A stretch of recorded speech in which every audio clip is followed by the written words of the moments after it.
I want to unify Seahawks Twitter. It's generally divided between those who don't think Russell Wilson is that good, got a lot of evidence over the last year and a half, and those who believe that the Seahawks should pass a lot, almost all the time.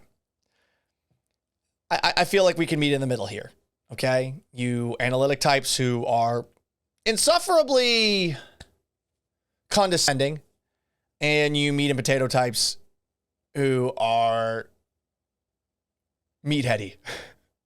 And I find myself in that category a lot. Like, more often than not, I find myself aligning with the meat and potatoes crowd. But let's come to an agreement here.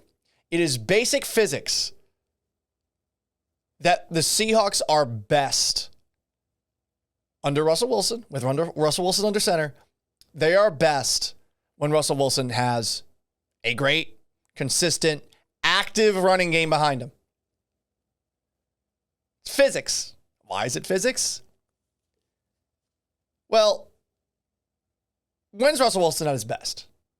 When he's running around, right? When he's got defensive linemen chasing him.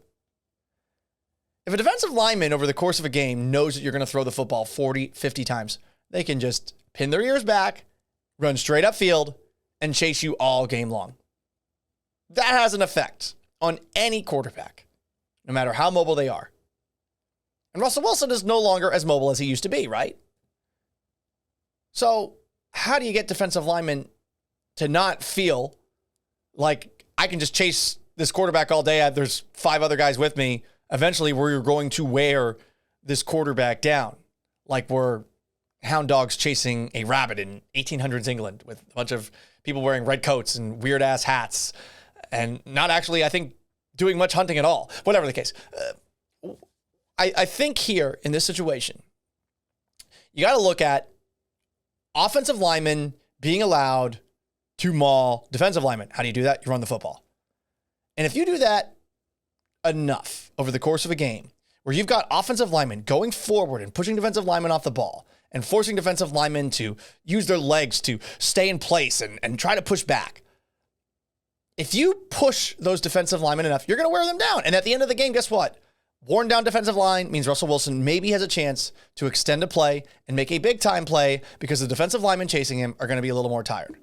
Basic physics. And then take a look at one of the things, the revelations, I guess, that took place down the stretch this season. The re-emergence of Rashaad Penny, who, by the way, I have never called a bust. I came close, especially at the beginning of this year. Saw him in training camp. I was like, oh, he looks tentative at practice, and took him a while to get going. But once Chris Carson got hurt again, Penny resumed doing what he's been doing. First round pick as a running back, I get the frustration. First round pick running back as far as not having his option picked up, not a great look. Always banged up, never quite 100%. But you can't call a guy who averages 5.6 yards a carry in his career a bust. A bust, that label is reserved for people who just suck, don't get it, and have no place in the NFL. Rashaad Penny has a place in the NFL. Is he worthy of a first-round pick? I'll leave that up to you. I tend to think that there's the highest floor when you draft a running back in the first round. Like, of any position, if you draft a running back in the first round, I feel like you are going to get real contributions and almost can bank on those contributions compared to any other position. But back to Penny. Penny was awesome this year, especially down the stretch.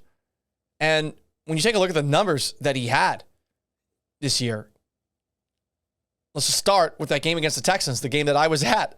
16 carries, 137 yards, 2 touchdowns, a 47-yard run. Shows some big play potential. 17 carries, 135 yards, 7.9 yards a carry, and a touchdown with a long run of 32 yards against the Chicago Bears.